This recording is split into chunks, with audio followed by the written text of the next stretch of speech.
All right, guys, first and foremost, we'd like to thank Navigator Taproom for letting us host our monthly meetup here. Please support their business by grabbing a drink and keeping your glasses full. I want to introduce myself. My name is April. So it's my husband. There he is. We run this real estate meetup with our co-hosts, Chris and Angela. And they actually just had a baby, so they're not here today. And I already asked, but if you can take a couple seconds to sign in with the QR code. We use that QR code so that we can send you the slides and then a link to the recording once we post it onto YouTube. On YouTube, you can also find a lot of our other meetups. So if you've missed any, or if you want to go back and look through the archives, we have a lot of great speakers with a lot of awesome information, and it's all free. And so that brings us to our guest speaker for today. Our speaker, we actually met here at Navigator Taproom at one of our meetups like several years ago. We've seen him grow from a rookie real estate investor, house hacker, to now a huge BRRRR strategist and flipper on the north side of Chicago and in the suburbs. He has since put his W-2, which is something that me and my husband want to do someday. And today, and actually he's the CEO of E&F Properties LLC. He will be talking about the strategies he uses to build his wealth through real estate. And I want to introduce my friend, Manny Escarpita. All right.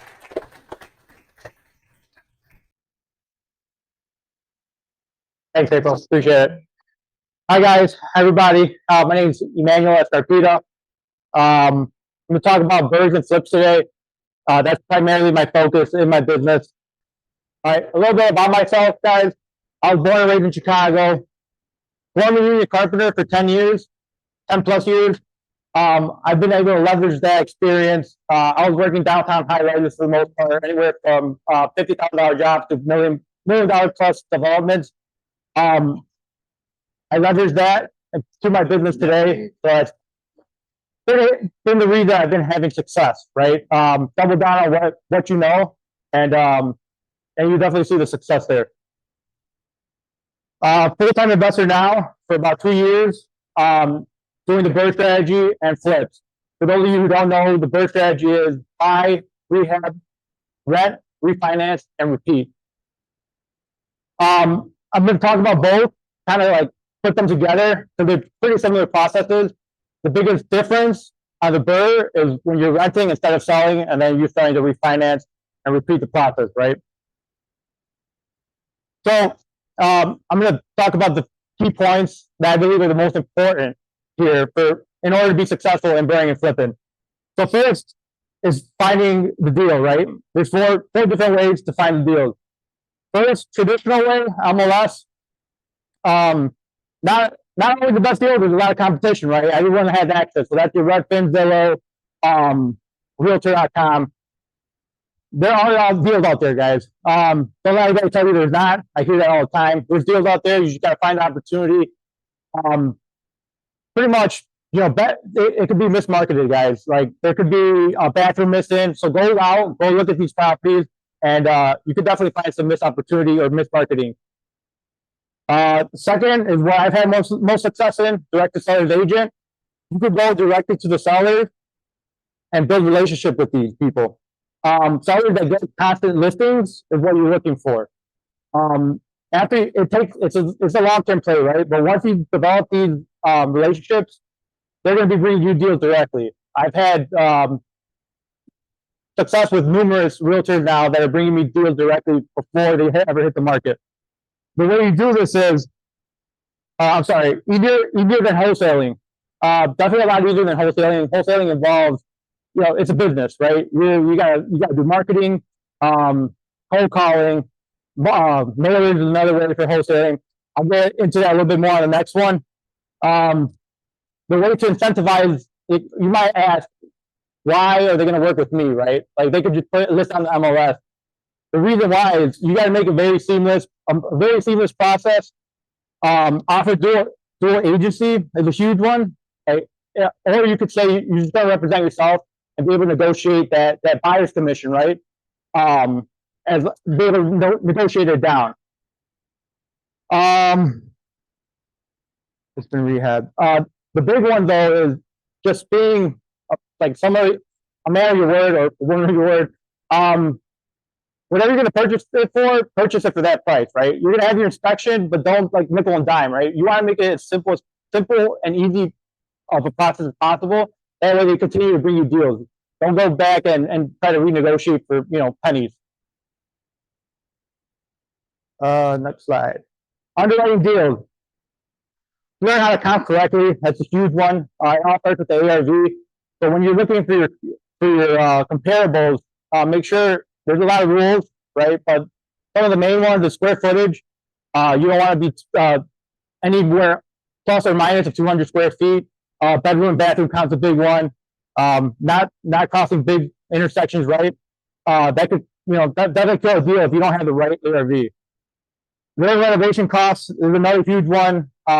Just for an example, if you have a renovation at, underwriting it for 100,000 and it ends up being 150 and your profit's 50,000, just, simple numbers, you're not going to make any money there, right? You guys definitely have to understand renovation costs in order to do this successfully.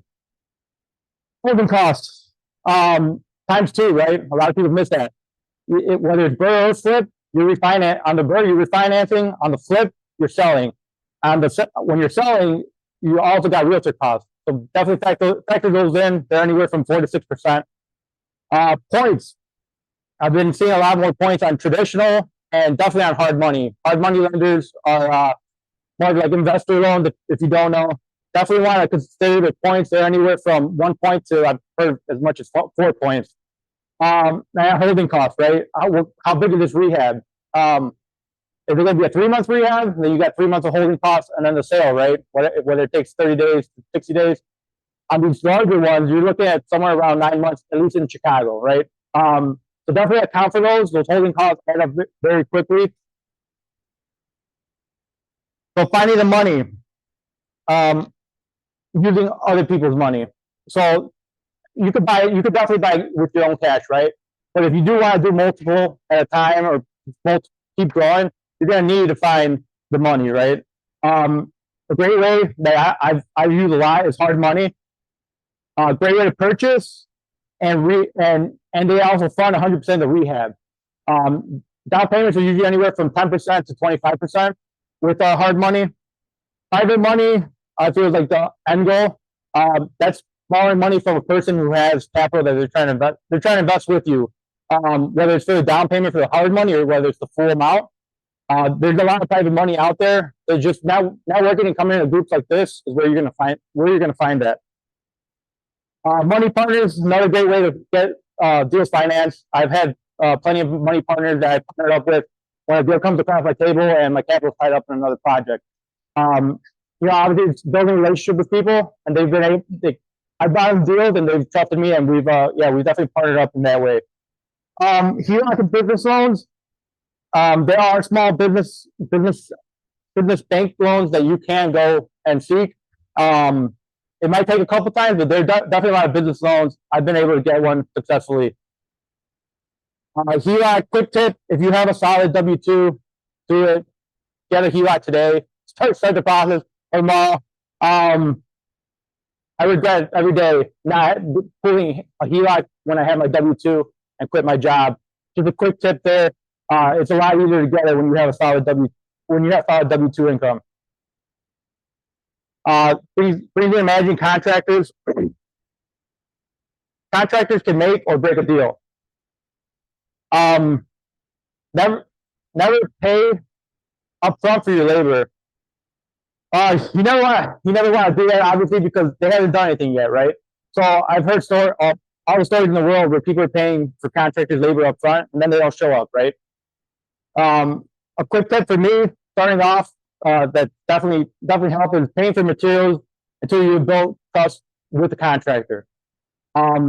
This will, since you're not paying for the labor up front, this will definitely just save you from taking bigger risks than giving a contractor your money and you don't know if they're going to go spending on another job, on vacation. You just never know. So paying for the materials up front is definitely definitely a safer bet, right? Don't have contractors chase you, meaning don't ever pay too much up front. I've heard that story time and time again from investors saying they pay the contractor front and he's taking forever now. Definitely have them chase the money. You don't ever want to pay them, up front, especially not on labor only. Referrals are probably the best way I can find contractors. I have yet to have a really bad referral. There's always people who get contractors who get comfortable, and it might not end up working out with them. But from a referral, I've never had like a really bad experience that I've heard other investors have. Hire slow, fire fast. Basically, what I mean by this is take your time hiring these people. Go vet them.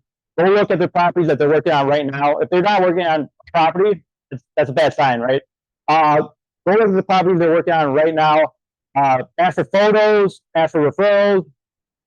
Definitely vet them. Take your time with it. Don't hire just anybody. Fire fast.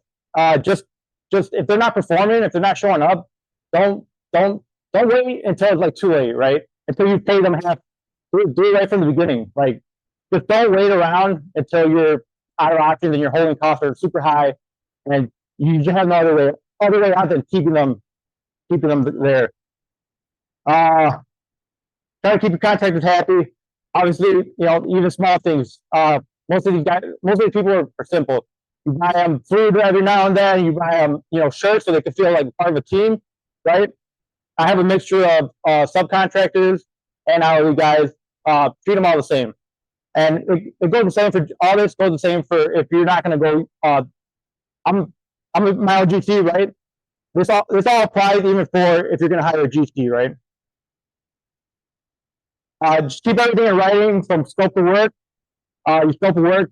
I mean, obviously put a scope of work together so everybody's clear on what needs to get done and what the responsibilities are. Deadlines, you definitely want to have deadlines there. Contractors have a lot of different jobs. If you don't have a deadline in place, they're gonna put you on the back burner, right? You gotta show that you're serious and you have a deadline to meet. That way, and maybe even incentivize them, right? I've done that before too. Incentivize them to let them know if you hit this deadline, you get a small bonus. Change orders, definitely change orders is a big one that people miss. For some reason, you might have a contract up front, and then change orders come, and I hear people not, making a change order, right? No, at the end of the job, they're like, "Oh, well, you owe me this much more for all the change orders." Put everything in writing, whether from the contract to all the change orders. Schedules, you got to have a schedule, especially if you have these high holding costs, guys. You don't want to ever just have them start and then you don't know when the finish date is, right? Definitely got to have schedules. So BRRRR Flips, just bullets explaining both of them. First, long-term wealth. These places are appreciating, right, guys? So with the BRRRR, the biggest takeaway from the BRRRR that I want you to get is the infinite return on investment, right?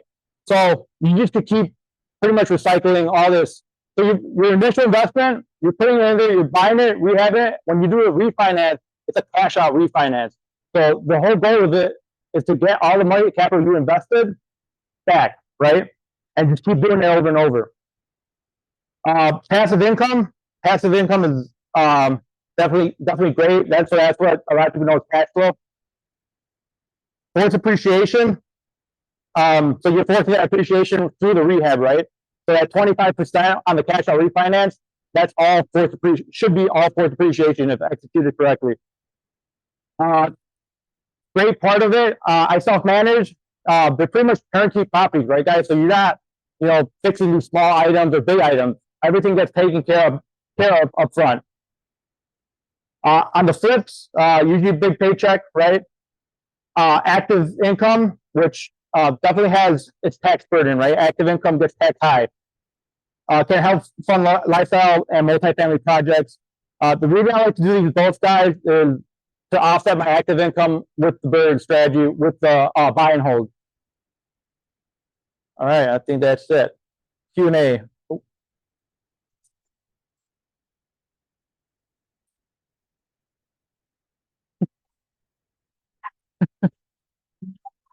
Feel free. Sure.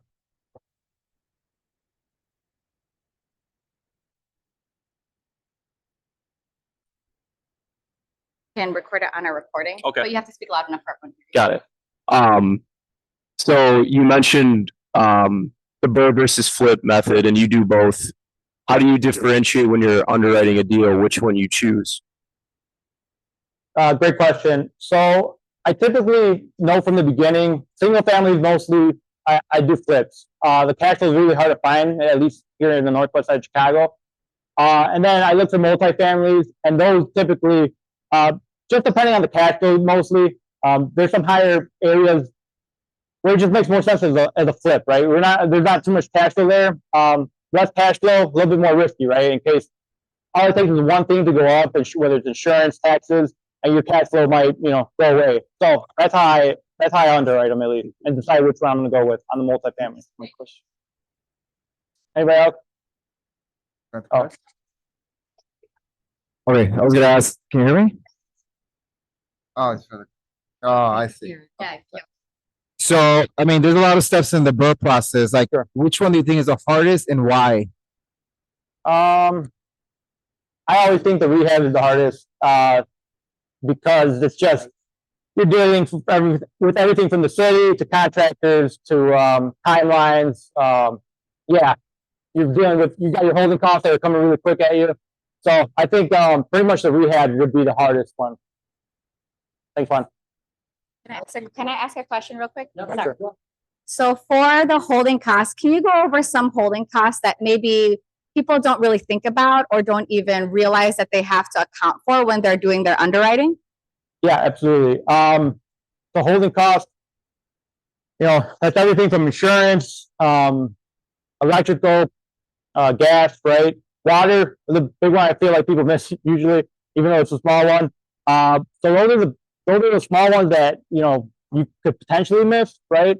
The big one is the interest only payments coming from the hard money lender. Those are usually set at interest only, which is a good thing, but all the other ones could fluctuate. You don't know, or you do know on the insurance, but you have to find out, right? You got to talk to your broker and find out what it's going to be before you underwrite.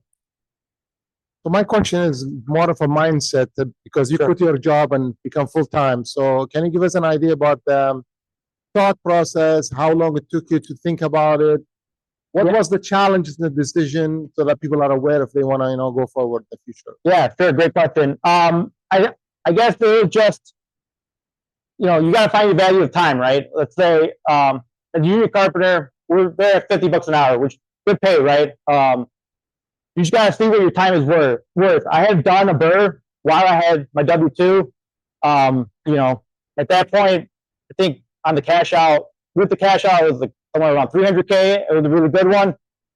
Once you value your time higher and you could do more with your time, right? In the investing space, I think that's the time you need to take off and go all in.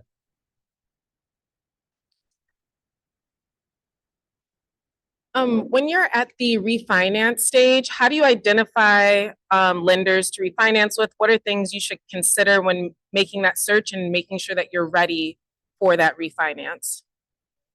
Sure. So definitely get with your lender prior to starting anything and see where rates are at. Obviously, things change. But underwrite it with the rates that they have there. And if they're expected to go up, they'll definitely go a point higher. A point higher. That way you're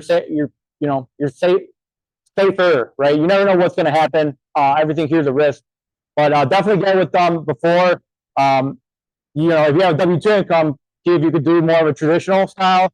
If you got to do a DSCR or a commercial loan, that's definitely an option too that you should look, depending on where you're at, right? If you have a W-2 or if you don't. And then I actually have another question. Sure. When you are making deals with private money, like I've had people approach me saying they wanted to invest with me, but I've never done that. How do you structure that? How do you make sure everyone a part of that deal feels safe? Sure. Everything I think of would be super informal. I guess I don't know where to start. Yeah. Asking is great, but just networking. I mean, you could probably potentially bring partner with experience on the deals, something like that. If you have private money lenders, right? Use their track record, right? That way they feel comfortable and they probably know how to execute it, right? Or just getting a good attorney. My attorney has been amazing. He's very savvy. He knows how to, you know, have private money lenders be protected, whether it's a second position lien or first position lien. So just coming to networking events like this and meeting a good attorney will definitely help you with how to structure the deal. Who's So- your attorney? Anthony Pandico. We have also used Anthony Panzica, and he's fantastic. Any other questions? Can you please elaborate on HELOC? I know you mentioned something about a HELOC that you wished you had applied for it before you walked out of your W-2 job. Can you elaborate a little bit on that? What Sure. is this so everyone here could understand that? Sure. Sure. So HELOC is a home equity line of credit.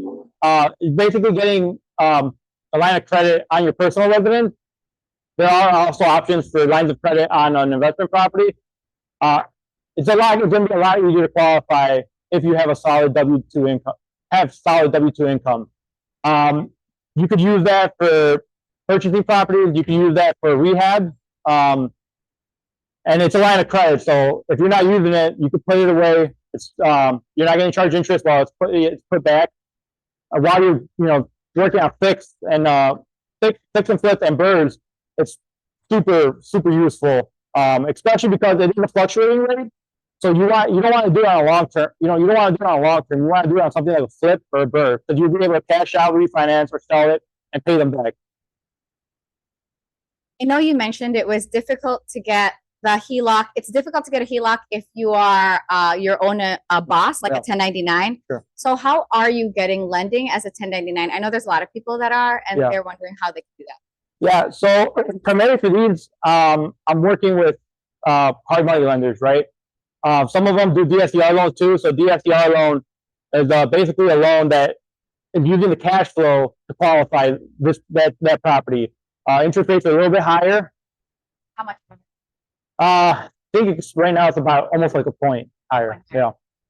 And then when you cash out when you cash out refinancing, that's like I think 0.75 more typically. Any lenders could correct me on that one, but 0.75 somewhere around there on the cash out refinance. What banks are you working with currently? Currently working with Kiavi for hard money. There's a lot here, local guys here that are really good too. But currently Kiavi. When you get experience, they give you some better terms, they give you better rates. How about on the refinance on the back end? On the refinance on the back end, things are changing, but the last one I got at 8.5 on the cash out refinance on a DSCR loan. What bank was that?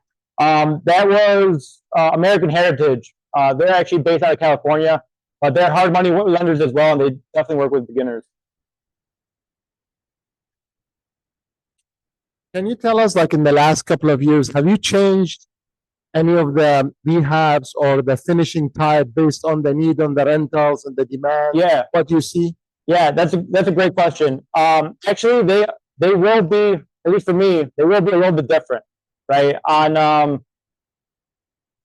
BRRRR, you don't necessarily have to change everything. Sometimes there's some solid windows and they're functioning very well. They're wood that might outlast vinyl, I think for sure. They've been around for 100 years. So sometimes on BRRRRs, like I can leave those, save cost. On a flip, you can't really get away with that. First time home buyers are very picky. They want everything to be brand new, basically.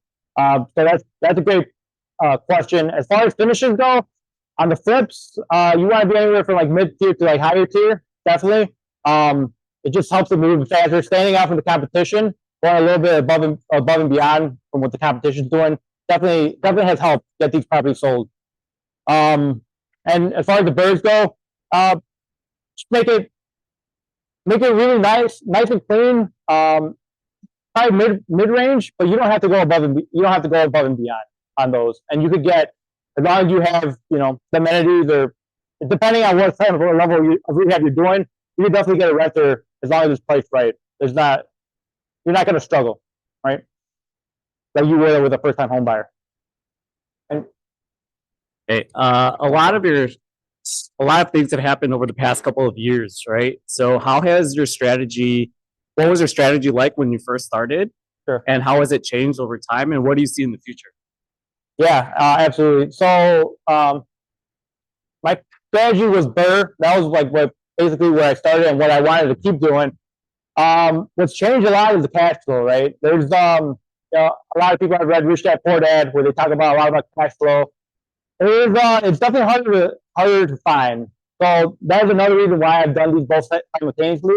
The cash flow just not there. It's just not there how it was 2 to 3 to 4 years ago, right? So getting that active income and being able to offer it with the BRRRRs is pretty much how I pivoted within the last couple of years, right? I mean, buy and hold is still great. You still get the appreciation. You still get the loan pay down. The cash flow has gone down.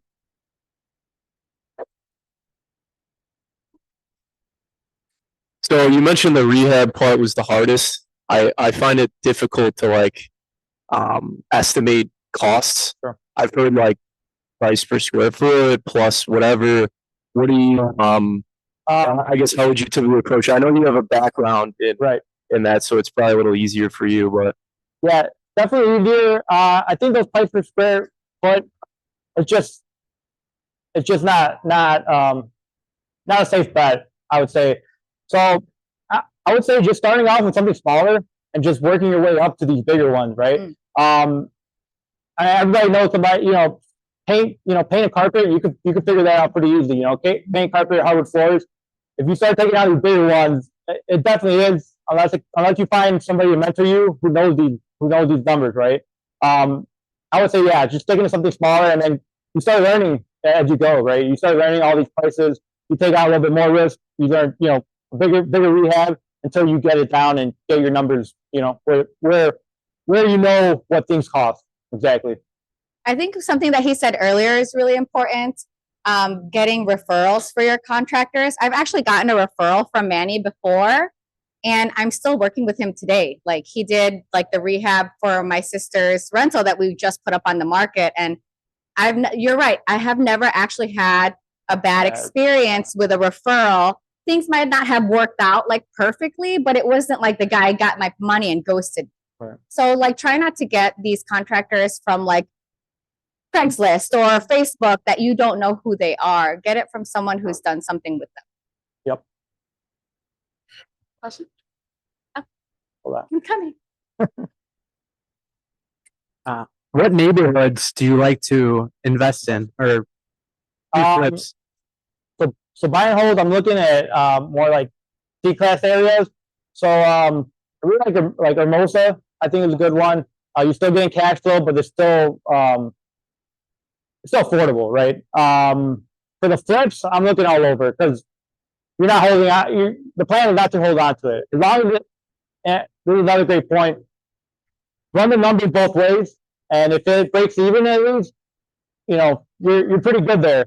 So definitely run the numbers both of them. But all over for flips. Hermosa is a big one that I like.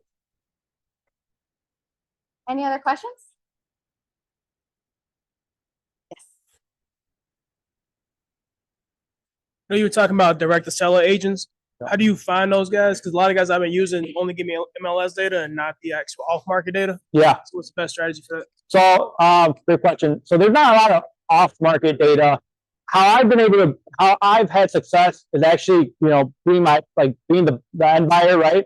But I'm going directly on the MLS or Redfin. I'm really looking up their names and finding the agent, getting in contact with them. I got a couple of deals closed like that, and now they know I'm a closer, right? So building that rapport. So you might have to start on the MLS, but then the end goal is building these relationships where they're going to bring you a pocket listing directly before anybody has eyes on it. So when you say that you want to have schedules with your contractors, who decides the timeline of when things need to be done? Do you, because you have a contractor experience, or? Yeah, so it's definitely me. And then, I tell them like, hey, like I present it to them, right? They should be able to do it, but for whatever reason, if they have this huge project, if I've worked with them in the past and I'm not trying to go around looking for another contractor, it's going to take a day or two. I'll definitely work with him and add that to the schedule. make sure that they have enough time to finish. Oh, that's okay. So regarding the profits from the flips, Sure. can you elaborate, like, how do you calculate? Like, if I put 80 in a flip, how much I should make? Sorry, you put what on the flip? Like, for example, if I put 80K, 60K in a flip, is there like, I shouldn't take a 10K out of it, correct? So Yeah, what's the balance for you? Like, sure. So, for the more cosmetic rehabs, I'm looking for 10% minimum after all expenses. That's realtor fees. So if it's an ARV 500, I'm looking for 50 grand.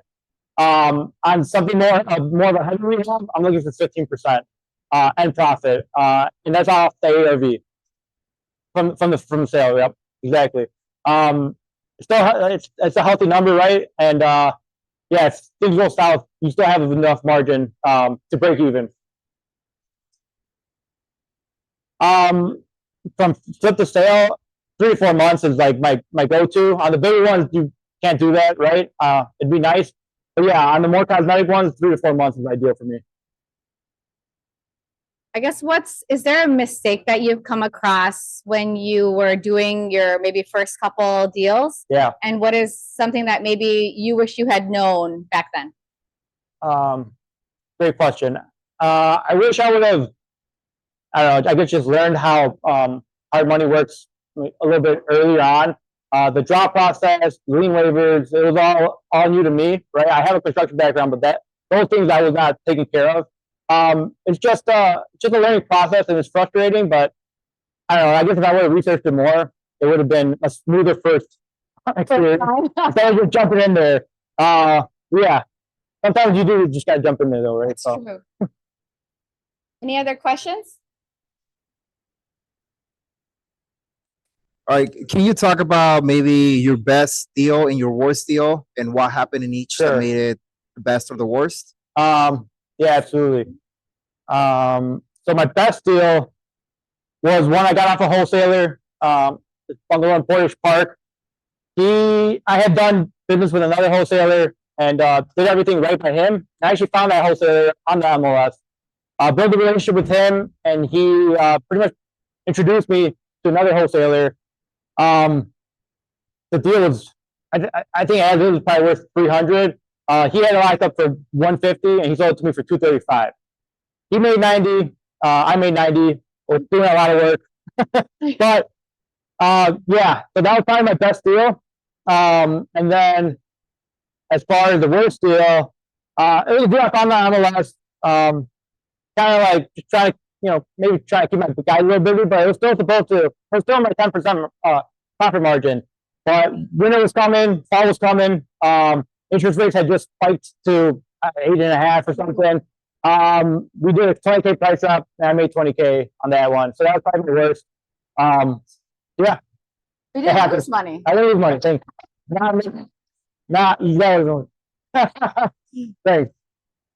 So which seasons do you suggest you sort of come into a deal as opposed to like what's your sort of chill out season where you're not doing anything like whatever your off seasons, and if you buy, say, like as the winter is coming, are there certain things you do during that winter period, then finish it off in the warmer period? How do you strategize?